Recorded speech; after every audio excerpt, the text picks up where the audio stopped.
Pag sila ang nangailangan, nandyan ka. Pero ang tanong, kapag ikaw naman ang nangailangan, dumarating ba sila? Pakinggan mo rin sana ang sarili mo.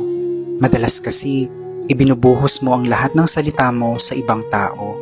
Masyado kang mapagbigay at wala namang masama rito. Ngunit dumarating kasi sa puntong nasisimot ang lahat sa iyo. At sa oras na pinakakailangan mong yakapin ang sarili mo, walang kahit isang salita ang nakakapagpagaan ng loob mo. Ayos lang maging mabuti sa kanila, ngunit huwag mo sanang pagdamutan ng papuri ang sarili mo. Hindi mo sana malimutang inumin ang sarili mong mga payo. Lagi ka sana magtitira ng magagandang salita para sa mga panahong maingay ang mundo. Pakinggan mo rin ang sarili mo dahil higit sa iba, kailangan mo ang mga salitang ikaw mismo ang nagtimpla.